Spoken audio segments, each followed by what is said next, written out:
இதற்கு முன்பு நடக்காத விஷயங்கள் எல்லா நேரத்திலும் நடக்கும். வரலாறு என்பது பெரும்பாலும் ஆச்சரியமான நிகழ்வுகளைப் பற்றிய ஆய்வு ஆகும். ஆனால் இது பெரும்பாலும் முதலீட்டாளர்களாலும் பொருளாதார வல்லுநர்களாலும் எதிர்காலத்திற்கான கிடைக்காத வழிகாட்டியாக பயன்படுத்தப்படுகிறது. முரண்பாட்டை பார்க்கிறீர்களா? நீங்கள் சிக்கலை பார்க்கிறீர்களா? பொருளாதாரம் மற்றும் முதலீட்டு வரலாறு குறித்து ஆழமான பாராட்டைக் கொண்டிருப்பது புத்திசாலித்தனம். வரலாறு நமது எதிர்பார்ப்புகளை அளவீடு செய்ய உதவுகிறது. மக்கள் எங்கு தவறாகப் போகிறார்கள் என்பதை படிக்கிறது. மேலும் என்ன வேலை செய்கிறது என்பதற்கான தோராயமான வழிகாட்டியை வழங்குகிறது. ஆனால் இது எந்த வகையிலும் எதிர்காலத்தின் வரைபடம் அல்ல. பல முதலீட்டாளர்கள் ஒரு வலையில் விழுகிறார்கள். அதை நான் வரலாற்றாசிரியர்கள் தீர்க்கதரிசிகள் என்று அழைக்கிறேன்.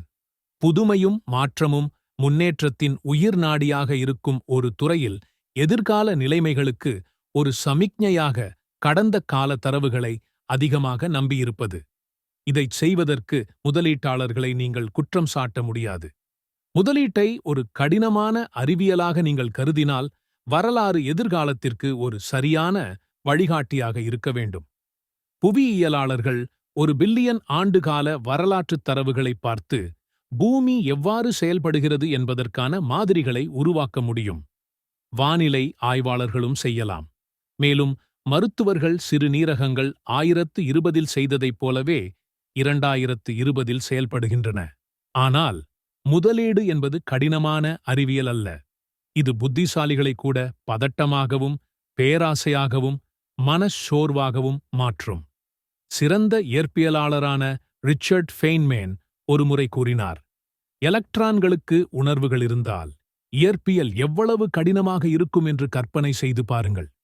சரி, முதலீட்டாளர்களுக்கு உணர்வுகள் உள்ளன. அவற்றில் சில. அதனால்தான் அவர்கள் கடந்த காலத்தில் என்ன செய்தார்கள் என்பதை மட்டுமே அடிப்படையாகக் கொண்டு அவர்கள் அடுத்து என்ன செய்வார்கள் என்பதை கணிப்பது கடினம். பொருளாதாரத்தின் அடித்தளம் என்னவென்றால், காலப்போக்கில் விஷயங்கள் மாறுகின்றன. ஏனென்றால் கண்ணுக்குத் தெரியாத கை எதையும் காலவரையின்றி மிகவும் நல்லது அல்லது மிகவும் மோசமாக இருப்பதை வெறுக்கிறது. அவர் ஒரு முதலாளித்துவ வேலையில் டி-ஷர்ட்டை அணிந்துள்ளார் மற்றும் அவரது கையில் ஒரு ஸ்லெட்ஜ் ஹாமர் உள்ளது. சில விஷயங்கள் மிக நீண்ட காலத்திற்கு ஒரே மாதிரியாகவே இருக்கும். அதாவது வரலாற்றாசிரியர்களை நாம் தீர்க்கதரிசிகளாக கருத முடியாது. பணத்துடன் பிணைக்கப்பட்டுள்ள எல்லாவற்றிற்கும் மிக முக்கியமான இயக்கி மக்கள் தங்களை தாங்களே சொல்லும் கதைகள் மற்றும் பொருட்கள் மற்றும் சேவைகளுக்கான விருப்பத் தேர்வுகள் ஆகும். அந்த விஷயங்கள் அமைதியாக உட்காருவதில்லை. கலாச்சாரம் மற்றும் தலைமுறைக்கு ஏற்ப அவை மாறுகின்றன. அவர்கள் எப்போதும் மாறிக்கொண்டே இருப்பார்கள்.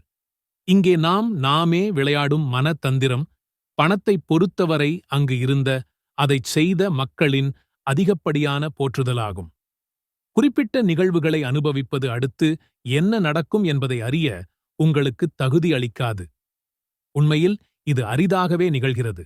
ஏனென்றால் அனுபவம் முன்கணிப்பு திறனை விட அதிக நம்பிக்கைக்கு வழிவகுக்கிறது. முதலீட்டாளர் மைக்கேல் பேட்னிக் ஒருமுறை இதை நன்கு விளக்கினார். சில முதலீட்டாளர்கள் உயரும் வட்டி விகிதங்களுக்கு தயாராக உள்ளனர் என்ற வாதத்தை எதிர்கொண்டனர். ஏனெனில் அவர்கள் அவற்றை ஒருபோதும் அனுபவித்ததில்லை. உயரும் வட்டி விகிதங்களின் கடைசி பெரிய காலம் கிட்டத்தட்ட 40 ஆண்டுகளுக்கு முன்பு ஏற்பட்டது. அது ஒரு பொருட்டல்ல என்று அவர் வாதிட்டார். ஏனென்றால் கடந்த காலத்தில் என்ன நடந்தது என்பதை அனுபவிப்பது அல்லது படிப்பது எதிர்காலத்தில் விகிதங்கள் உயரும்போது என்ன நடக்கும் என்பதற்கு எந்த வழிகாட்டியாகவும் செயல்படாது. அப்படியானால் என்ன? தற்போதைய விலை உயர்வு கடைசியாக இருந்ததைப் போல் இருக்குமா அல்லது அதற்கு முந்தையதைப் போல இருக்குமா? வெவ்வேறு சொத்து வகுப்புகள் ஒரே மாதிரியாகவோ அல்லது அதற்கு நேர்மாறாகவோ நடந்து கொள்ளுமா? ஒருபுறம் 1987 2008 ஆண்டுகளின் நிகழ்வுகள் மூலம் முதலீடு செய்து வரும் மக்கள் பல்வேறு சந்தைகளை அனுபவித்திருக்கிறார்கள். மறுபுறம் இந்த அனுபவம் அதிக நம்பிக்கைக்கு வழிவகுக்கும் என்பது சாத்தியமில்லையா? நீங்கள் தவறு செய்ததாக ஒப்புக்கொள்ளத் தவறிவிட்டீர்களா? முந்தைய முடிவுகளுக்கு நங்கூரமிடுகிறீர்களா? அடுத்து என்ன நடக்கப் போகிறது என்பதற்கான வழிகாட்டியாக முதலீட்டு வரலாற்றை நீங்கள் பெரிதும் நம்பியிருக்கும்போது 2 ஆபத்தான விஷயங்கள் நிகழ்கின்றன. 1. ஊசியை மிகவும் நகர்த்தும் வெளிப்புற நிகழ்வுகளை நீங்கள் தவற விடுவீர்கள். வரலாற்றுத் தரவுகளில் மிக முக்கியமான நிகழ்வுகள் பெரிய வெளிப்புறங்கள், சாதனை படைக்கும் நிகழ்வுகள் ஆகும். அவைதான் பொருளாதாரத்திலும் பங்குச் சந்தையிலும் ஊசியை நகர்த்துகின்றன. பெரும் மனச்சோர்வு. 2ஆம் உலகப் போர். .com குமிழி. செப்டம்பர் 11, 2000களின் நடுப்பகுதியில் வீட்டு விபத்து. ஒரு சில வெளிப்புற நிகழ்வுகள் மகத்தான பங்கை வகிக்கின்றன, ஏனெனில் அவை தொடர்பில்லாத பல நிகழ்வுகளை அவற்றின் பின்னணியில் பாதிக்கின்றன.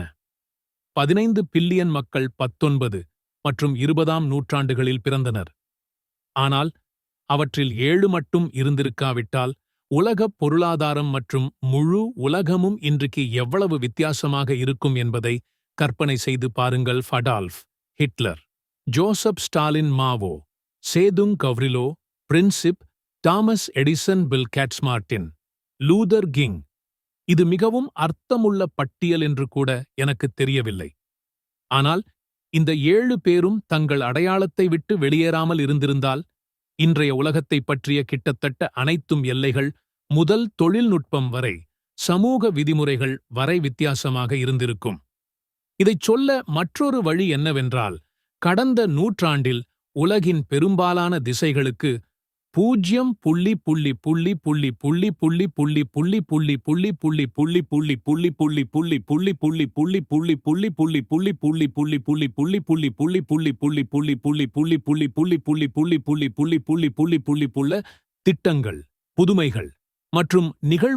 0.000000000000000000000000000000000000000000000000000000000000000000000000000000000000000000000000000000000000000000000000000000000000000000000000000000000000000000000000000000000000000000000000000000000000000000000000000000000000000000000000000000000000000000000000000000000000000000000000000000000000000000000000000000000000000000000000000000000000000000000000000000000000000000000000000000000000000000000000000000000000000000000000000000000000000000000000 இதில்லாமல் கடந்த நூற்றாண்டை கற்பனை செய்து பாருங்கள். பெரும் மனச்சோர்வு. 2ஆம் உலகப் போர், மன்ஹாட்டன் திட்டம், தடுப்பூசிகள், நுண்ணுயிர் எதிர்ப்பிகள், ஆர்பானெட், செப்டம்பர் 11, சோவியத் ஒன்றியத்தின் வீழ்ச்சி. 20ஆம் நூற்றாண்டில் எத்தனை திட்டங்கள் மற்றும் நிகழ்வுகள் நிகழ்ந்தன? பில்லியன், ட்ரில்லியன், யாருக்குத் தெரியும்? ஆனால் அந்த 8 மட்டுமே மற்றவர்களை விட அதிக அளவிலான ஆர்டர்களின் அடிப்படையில் உலக ஒழுங்கை பாதித்தன. வால் நிகழ்வுகளை குறைத்து மதிப்பிடுவதை எளிதாக்கும் விஷயம் என்னவென்றால், விஷயங்கள் எவ்வாறு ஒருங்கிணைக்கப்படுகின்றன என்பதை குறைத்து மதிப்பிடுவது எவ்வளவு எளிது. உதாரணமாக, 9-11 பெடரல் ரிசர்வ் வட்டி விகிதங்களை குறைக்கத் தூண்டியது. இது வீட்டு குமிழியை இயக்க உதவியது. இது நிதி நெருக்கடிக்கு வழிவகுத்தது. இது ஒரு ஏழை வேலைகள் சந்தைக்கு வழிவகுத்தது. இது பல்லாயிரக்கணக்கான கல்லூரி கல்வியை நாட வழிவகுத்தது. இது 10.8% மாணவர் கடன்களில் $1.6 டிரில்லியன் வழிவகுத்தது.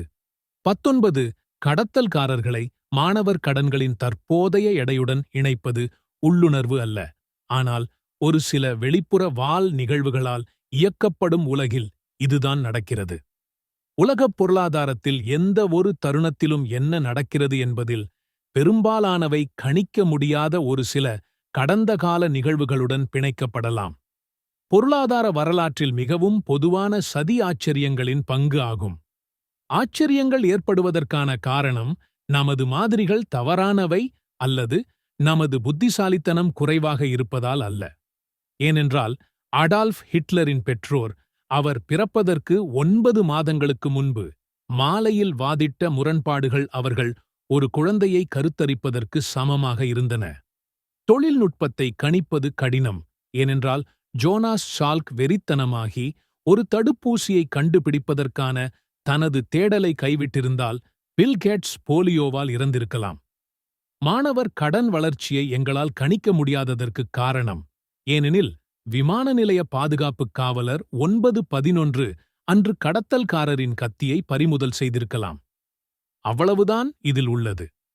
பிரச்சனை என்னவென்றால், எதிர்கால முதலீட்டு வருவாயை பற்றி சிந்திக்கும்போது மோசமான சூழ்நிலைகள் போன்ற விஷயங்களைப் பற்றிய நமது கருத்துக்களை வழிநடத்த பெரும் மந்தநிலை மற்றும் 2ஆம் உலகப் போர் போன்ற நிகழ்வுகளை நாம் அடிக்கடி பயன்படுத்துகிறோம். ஆனால் அந்த சாதனை படைக்கும் நிகழ்வுகள் நிகழ்ந்தபோது முன்னுதாரணம் இல்லை. எனவே கடந்த காலத்தின் மோசமான மற்றும் சிறந்த நிகழ்வுகளை எதிர்காலத்தின் மோசமான மற்றும் சிறந்த நிகழ்வுகளுடன் பொருந்தும் என்று கருதும். முன்னறிவிப்பாளர் வரலாற்றை பின்பற்றவில்லை. முன்னோடி இல்லாத நிகழ்வுகளின் வரலாறு எதிர்காலத்திற்கு பொருந்தாது என்று அவர்கள் தற்செயலாக கருதுகிறார்கள். நசீம் தலேப் தனது ஃபூல்ட் பை ரேண்டம்னஸ் என்ற புத்தகத்தில் எழுதுகிறார். பார்வோனிய எகிப்தில் எழுத்தாளர்கள் நைல் நதியின் உயர் நீர் அடையாளத்தை கண்காணித்து எதிர்கால மோசமான சூழ்நிலைக்கான மதிப்பீடாக அதை பயன்படுத்தினர். 2011ஆம் ஆண்டில் சுனாமி தாக்கியபோது பேரழிவு தோல்வியை சந்தித்த புகுஷிமா அணு உலையிலும் இதைக் காணலாம். கடந்த காலத்தின் மோசமான நிகழ்வு ஒரு ஆச்சரியமாக இருக்க வேண்டும் என்று நினைக்கவில்லை, ஏனெனில் அதற்கு முன்னுதாரணம் இல்லை. இது பகுப்பாய்வின் தோல்வி அல்ல, இது கற்பனையின் தோல்வி. எதிர்காலத்தை உணர்ந்து கொள்வது கடந்த காலத்தைப் போல எதுவும் இருக்காது என்பது ஒரு சிறப்பு வகையான திறமையாகும். இது பொதுவாக நிதி முன்கணிப்பு சமூகத்தால் அதிகம் பார்க்கப்படுவதில்லை. நியூயார்க்கில் நான் கலந்து கொண்ட 2017 இரவு விருந்தில் எங்கள் கணிப்புகள் தவறாக இருக்கும்போது முதலீட்டாளர்கள் எவ்வாறு பதிலளிக்க வேண்டும் என்று டேனியல் கான்மேனிடம் கேட்கப்பட்டது. அவர் கூறினார், நாம் எதையாவது கண்டு ஆச்சரியப்படும் போதெல்லாம் நாம் தவறு செய்ததை ஒப்புக்கொண்டாலும், ஓ, நான் மீண்டும் அந்த தவறை செய்ய மாட்டேன் என்று சொல்கிறோம். ஆனால் உண்மையில் நீங்கள் எதையாவது எதிர்பார்க்காததால் நீங்கள் தவறு செய்யும்போது நீங்கள் கற்றுக்கொள்ள வேண்டியது என்னவென்றால், உலகம் எதிர்பார்க்க கடினமாக உள்ளது. ஆச்சரியங்களிலிருந்து கற்றுக்கொள்ள வேண்டிய சரியான பாடம் இதுதான். உலகம் ஆச்சரியமாக இருக்கிறது. ஆச்சரியங்களிலிருந்து கற்றுக்கொள்ள வேண்டிய சரியான பாடம் என்னவென்றால், உலகம் ஆச்சரியமாக இருக்கிறது. கடந்த கால ஆச்சரியங்களை அடுத்து என்ன நடக்கக்கூடும் என்று எங்களுக்குத் தெரியாது என்ற ஒப்புதலாக பயன்படுத்த வேண்டும். எதிர்காலத்தின் மிக முக்கியமான பொருளாதார நிகழ்வுகள், ஊசியை மிகவும் நகர்த்தும் விஷயங்கள் வரலாறு நமக்கு எந்த வழிகாட்டலையும் வழங்காது. அவை முன்னெப்போதும் இல்லாத நிகழ்வுகளாக இருக்கும். அவர்களின் முன்னோடியில்லாத இயல்பு என்னவென்றால், நாம் அவர்களுக்கு தயாராக இருக்க மாட்டோம். இது அவர்களை மிகவும் தாக்கத்தை ஏற்படுத்தும் ஒரு பகுதியாகும். மந்தநிலை மற்றும் போர்கள் போன்ற பயங்கரமான நிகழ்வுகள் மற்றும் புதுமை போன்ற பெரிய நிகழ்வுகள் ஆகிய இரண்டிற்கும் இது பொருந்தும். அந்த கணிப்பில் எனக்கு நம்பிக்கை உள்ளது, ஏனென்றால் ஊசியை மிகவும் அசைக்கும் ஆச்சரியங்கள்தான் வரலாற்றின் ஒவ்வொரு கட்டத்திலும் துல்லியமாக இருக்கும் ஒரு முன்னறிவிப்பாகும். இரண்டாம் பொருளாதாரம் மற்றும் பங்குச் சந்தையின் எதிர்காலத்திற்கு வரலாறு ஒரு தவறான வழிகாட்டியாக இருக்கலாம், ஏனெனில் இது இன்றைய உலகிற்கு பொருத்தமான கட்டமைப்பு மாற்றங்களை கணக்கிடவில்லை. சில பெரியவற்றை கவனியுங்கள். 401 கே 42 வயது, ரோத் ஐ.ஆர்.ஏ இளையது. இது 1990களில் உருவாக்கப்பட்டது. எனவே தனிப்பட்ட நிதி ஆலோசனை மற்றும் அமெரிக்கர்கள் இன்று ஓய்வூதியத்திற்காக எவ்வாறு சேமிக்கிறார்கள் என்பது பற்றிய பகுப்பாய்வு ஒரு தலைமுறைக்கு முன்பு அர்த்தமுள்ளதாக இருந்ததை நேரடியாக ஒப்பிட முடியாது. எங்களுக்கு புதிய வாய்ப்புகள் உள்ளன, காரியங்கள் மாறின. அல்லது துணிகர மூலதனத்தை எடுத்துக் கொள்ளுங்கள். 25 ஆண்டுகளுக்கு முன்பு இது அரிதாகவே இருந்தது. இன்று ஒற்றை துணிகர மூலதன நிதிகள் உள்ளன. அவை ஒரு தலைமுறைக்கு முன்பு இருந்த முழு தொழில்துறையையும் விட பெரியவை.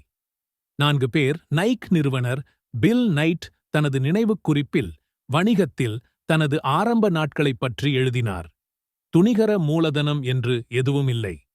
ஒரு ஆர்வமுள்ள இளம் தொழில்முனைவோர் திரும்புவதற்கு மிகக் குறைவான இடங்களே இருந்தன, மேலும் அந்த இடங்கள் அனைத்தும் பூஜ்ய கற்பனையுடன் ஆபத்து விரோத வாயில் காப்பாளர்களால் பாதுகாக்கப்பட்டன. வேறு வார்த்தைகளில் கூறுவதானால், வங்கியாளர்கள்.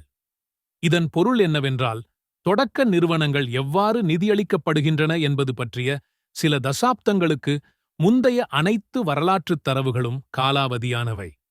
முதலீட்டு சுழற்சிகள் மற்றும் தொடக்க தோல்வி விகிதங்களைப் பற்றி நமக்கு தெரிந்தவை கற்றுக்கொள்வதற்கான வரலாற்றின் ஆழமான அடித்தளம் அல்ல. ஏனென்றால் இன்று நிறுவனங்களுக்கு நிதியளிக்கப்பட்ட விதம் அத்தகைய ஒரு புதிய வரலாற்று முன்னுதாரணமாகும். அல்லது பொது சந்தைகளை எடுத்துக்கொள்ளுங்கள். S&P 500 இல் 1976 வரை நிதி பங்குகள் சேர்க்கப்படவில்லை. இன்று நிதி குறியீட்டில் 16% ஆகும். 50 ஆண்டுகளுக்கு முன்பு தொழில்நுட்ப பங்குகள் கிட்டத்தட்ட இல்லை. இன்று அவை குறியீட்டில் 5 1 பங்கிற்கு மேல் உள்ளன. கணக்கியல் விதிகள் காலப்போக்கில் மாறிவிட்டன. எனவே வெளிப்பாடுகள், தணிக்கை மற்றும் சந்தை பணப்புழக்கத்தின் அளவு ஆகியவற்றைக் கொண்டிருங்கள். காரியங்கள் மாறின. கடந்த 150 ஆண்டுகளில் யுஎஸ் மந்த நிலைக்கு இடையிலான காலம் வியத்தகு முறையில் மாறிவிட்டது. மந்த நிலைக்கு இடையிலான சராசரி நேரம் 1800களின் பிற்பகுதியில் சுமார் 2 ஆண்டுகளில் இருந்து 20ஆம் நூற்றாண்டின் தொடக்கத்தில் 5 ஆண்டுகளாக கடந்த அரை நூற்றாண்டில் 8 ஆண்டுகளாக வளர்ந்துள்ளது. இதை நான் எழுதும்போது நாம் பொருளாதார பின்னடைவைச் சந்திக்கப் போகிறோம் என்று தோன்றுகிறது. கடந்த பொருளாதார பின்னடைவு டிசம்பர் 2007 ஆண்டுகளில் தொடங்கி 12 ஆண்டுகளாகின்றன. உள்நாட்டுப் போருக்கு முந்தைய மந்த நிலைக்கு இடையிலான மிக நீண்ட இடைவெளி இதுவாகும். பொருளாதார பின்னடைவுகள் ஏன் அடிக்கடி ஏற்படவில்லை என்பது குறித்து ஏராளமான கோட்பாடுகள் உள்ளன. ஒன்று, வணிகச் சுழற்சியை நிர்வகிப்பதில் அல்லது குறைந்தபட்சம் அதை விரிவுபடுத்துவதில் மத்திய வங்கி சிறந்தது. மற்றொன்று என்னவென்றால், கடந்த 50 ஆண்டுகளில் ஆதிக்கம் செலுத்திய சேவைத் தொழில்களை விட கனரகத் தொழில்கள் அதிகப்படியான உற்பத்திக்கு ஆளாகின்றன. அவநம்பிக்கையான பார்வை என்னவென்றால், இப்பொழுது நம்மிடம் குறைவான மந்த நிலைகள் உள்ளன, ஆனால் அவை நிகழும்போது அவை முன்பை விட அதிக சக்தி வாய்ந்தவை. எங்கள் வாதத்தை பொறுத்தவரை மாற்றத்திற்கு என்ன காரணம் என்பது முக்கியமல்ல. விஷயம் என்னவென்றால், விஷயங்கள் தெளிவாக மாறிவிட்டன. Benjamin Graham. கிரஹாமின் உன்னதமான புத்தகமான தி இன்டெலிஜென்ட் இன்வெஸ்டர் கோட்பாட்டை விட அதிகம். புத்திசாலித்தனமான முதலீட்டு முடிவுகளை எடுக்க முதலீட்டாளர்கள் பயன்படுத்தக்கூடிய சூத்திரங்கள் போன்ற நடைமுறை திசைகளை இது வழங்குகிறது. நான் ஒரு இளைஞனாக இருந்தபோது கிரஹாமின் புத்தகத்தை படித்தேன். முதல் முறையாக முதலீடு பற்றி கற்றுக்கொண்டேன். புத்தகத்தில் வழங்கப்பட்ட சூத்திரங்கள் என்னை ஈர்த்தன. ஏனென்றால் அவை உண்மையில் பணக்காரராவதற்கான படிப்படியான வழிமுறைகளாக இருந்தன. அறிவுறுத்தல்களை பின்பற்றுங்கள். அவ்வளவு சுலபமாகத் தோன்றியது. ஆனால் இந்த சூத்திரங்களில் சிலவற்றை பயன்படுத்த முயற்சிக்கும்போது ஒன்று தெளிவாகிறது. அவற்றில் சில உண்மையில் வேலை செய்கின்றன. கிரஹாம் அவர்களின் நிகர செயல்பாட்டு சொத்துக்களை விட குறைவான விலையில் பங்கு வர்த்தகத்தை வாங்குவதை ஆதரித்தார். அடிப்படையில் வங்கியில் உள்ள பணத்தை கழித்தல் அனைத்து கடன்களும். இது நன்றாகத் தெரிகிறது. ஆனால் சில பங்குகள் உண்மையில் மலிவான விலையில் வர்த்தகம் செய்கின்றன, கணக்கியல் மோசடியில் குற்றம் சாட்டப்பட்ட ஒரு பைசா பங்கைத் தவிர. கிரஹாமின் அளவுகோல்களில் ஒன்று பழமைவாத முதலீட்டாளர்களுக்கு புத்தக மதிப்பை விட 1.5 மடங்கு அதிகமான பங்குகளை வர்த்தகம் செய்வதை தவிர்க்க அறிவுறுத்துகிறது.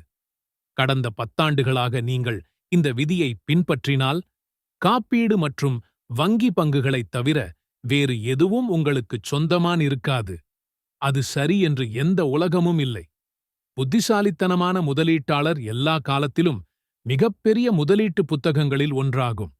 ஆனால் கிரஹாமின் வெளியிடப்பட்ட சூத்திரங்களை சிறப்பாக செயல்படுத்திய ஒரு முதலீட்டாளரை எனக்குத் தெரியாது. இந்த புத்தகம் ஞானம் நிறைந்தது.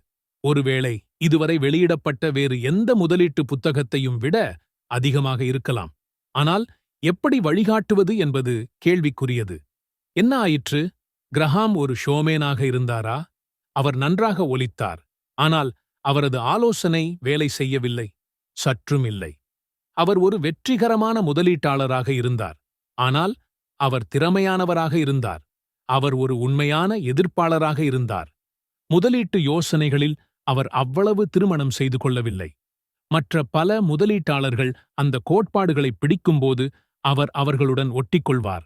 இது அவர்களின் திறனை பயனற்றதாக மாற்றும் அளவுக்கு பிரபலமடைகிறது. கிரஹாம் தொடர்ந்து தனது அனுமானங்களை பரிசோதித்து மறுபரிசீலனை செய்து என்ன வேலை செய்கிறது என்பதை தேடினார். நேற்று என்ன வேலை செய்தது என்பது அல்ல, இன்று என்ன வேலை செய்கிறது. தி இன்டெலிஜென்ட் இன்வெஸ்டரின் ஒவ்வொரு திருத்தப்பட்ட பதிப்பிலும் கிரஹாம் முந்தைய பதிப்பில் அவர் வழங்கிய சூத்திரங்களை நிராகரித்து அவற்றுக்கு பதிலாக புதியவற்றை மாற்றினார். ஒரு வகையில் அவை இனி வேலை செய்யாது, அல்லது அவை முன்பு போலவே வேலை செய்யாது. இவை இப்போது சிறப்பாக செயல்படுவதாகத் தோன்றும் சூத்திரங்கள் என்று அறிவித்தார். கிரஹாம் பற்றிய பொதுவான விமர்சனங்களில் ஒன்று 1972 பதிப்பில் உள்ள அனைத்து சூத்திரங்களும் பழமையானவை. இந்த விமர்சனத்திற்கு ஒரே சரியான பதில் நிச்சயமாக அவர்கள்தான் 1965இல் பாதுகாப்பு பகுப்பாய்வில் அவர் முன்வைத்த அசல் சூத்திரங்களை அதிகரிக்க பயன்படுத்தப்பட்டன. கிரஹாம் 1976இல் இறந்தார். அவர் வாதிட்ட சூத்திரங்கள் 1934 மற்றும் 1972க்கு இடையில் 5 முறை நிராகரிக்கப்பட்டு புதுப்பிக்கப்பட்டிருந்தால், அவை 2020இல் எவ்வளவு பொருத்தமானவை என்று நீங்கள் நினைக்கிறீர்கள்? அல்லது 2050ஆம் ஆண்டுக்குள் இது சாத்தியமா? கிரஹாம் இறப்பதற்கு சற்று முன்பு தனிப்பட்ட பங்குகள் பற்றிய விரிவான பகுப்பாய்வு, அவர் பிரபலமான ஒரு தந்திரோபாயம் அவர் விரும்பிய ஒரு மூலோபாயமாக இருந்ததா என்று கேட்கப்பட்டது. அவர் பதிலளித்தார், பொதுவாக இல்லை. உயர்ந்த மதிப்பு வாய்ப்புகளை கண்டறிவதற்காக பாதுகாப்பு பகுப்பாய்வின் விரிவான நுட்பங்களை நான் இனி ஆதரிப்பதில்லை. 40 ஆண்டுகளுக்கு முன்பு நமது பாடப்புத்தகம் முதலில் வெளியிடப்பட்ட போது இது ஒரு பலனளிக்கும் செயலாக இருந்தது. ஆனால் அதற்குப் பிறகு நிலைமை வெகுவாக மாறிவிட்டது. 4.1 என்ன மாறியது? வணிக சுழற்சிகள் மற்றும் மூலதன பயன்பாடுகளைக் கொண்டுள்ளன. காரியங்கள் மாறின. முதலீட்டு வரலாற்றின் ஒரு சுவாரஸ்யமான வினோதம் என்னவென்றால், நீங்கள் மேலும் பின்னோக்கி பார்க்கும்போது இன்று பொருந்தாத ஒரு உலகத்தை நீங்கள் ஆராய்வதற்கான வாய்ப்புகள் அதிகம். பல முதலீட்டாளர்களும் பொருளாதார வல்லுநர்களும் தங்கள் கணிப்புகள் பல தசாப்தங்கள், நூற்றாண்டுகள் கூட தரவுகளால் ஆதரிக்கப்படுகின்றன என்பதை அறிந்து ஆறுதல் அடைகிறார்கள். ஆனால் பொருளாதாரங்கள் வளர்ச்சியடைவதால் சமீபத்திய வரலாறு பெரும்பாலும் எதிர்காலத்திற்கான சிறந்த வழிகாட்டியாகும்.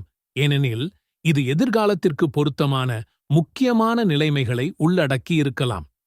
முதலீட்டில் ஒரு பொதுவான சொற்றொடர் உள்ளது. பொதுவாக கேலிக்குரிய வகையில் பயன்படுத்தப்படுகிறது. இந்த முறை வித்தியாசமானது. ஓ, எனவே இந்த முறை வித்தியாசமாக இருக்கிறது என்று நினைக்கிறீர்களா? மைக்கை கீழே போடுங்கள். இது முதலீட்டாளர் ஜான் டெம்பிள்டனின் பார்வையில் இருந்து வருகிறது. முதலீட்டில் உள்ள 4 மிகவும் ஆபத்தான சொற்கள். இந்த முறை வித்தியாசமானது. இருப்பினும் இது குறைந்தது 20% வித்தியாசமானது என்று டெம்பிள்டன் ஒப்புக்கொண்டார். உலகம் மாறுகிறது, நிச்சயமாகவே செய்கிறது. அந்த மாற்றங்கள் காலப்போக்கில் மிகவும் முக்கியமானவை. முதலீட்டில் மிகவும் ஆபத்தான 12 சொற்கள். முதலீட்டில் மிகவும் ஆபத்தான 4 சொற்கள். இந்த முறை வித்தியாசமானது. பணத்தை பற்றி நினைக்கும்போது வரலாற்றை நாம் புறக்கணிக்க வேண்டும் என்று அர்த்தமல்ல. ஆனால் ஒரு முக்கியமான நுணுக்கம் உள்ளது. வரலாற்றில் நீங்கள் எவ்வளவு பின்னோக்கி பார்க்கிறீர்களோ உங்கள் பயணங்கள் அவ்வளவு பொதுவானதாக இருக்க வேண்டும். பேராசை மற்றும் பயத்துடனான மக்களின் உறவு, மன அழுத்தத்தின் கீழ் அவர்கள் எவ்வாறு நடந்து கொள்கிறார்கள், ஊக்குவிப்புகளுக்கு அவர்கள் எவ்வாறு பதிலளிக்கிறார்கள் போன்ற பொதுவான விஷயங்கள் சரியான நேரத்தில் நிலையானதாக இருக்கும். பணத்தின் வரலாறு அத்தகைய விஷயங்களுக்கு பயனுள்ளதாக இருக்கும். ஆனால் குறிப்பிட்ட போக்குகள், குறிப்பிட்ட வர்த்தகங்கள், குறிப்பிட்ட துறைகள், சந்தைகளைப் பற்றிய குறிப்பிட்ட காரண உறவுகள் மற்றும் மக்கள் தங்கள் பணத்தை என்ன செய்ய வேண்டும் என்பது எப்போதும் முன்னேற்றத்தில் உள்ள பரிணாமத்திற்கு ஓர் எடுத்துக்காட்டு. வரலாற்றாசிரியர்கள் தீர்க்கதரிசிகள் அல்ல. அப்படியானால் எதிர்காலத்தைப் பற்றி நாம் எப்படி சிந்திக்க வேண்டும், திட்டமிட வேண்டும் என்பதே கேள்வி. அடுத்த அத்தியாயத்தில் பார்ப்போம்.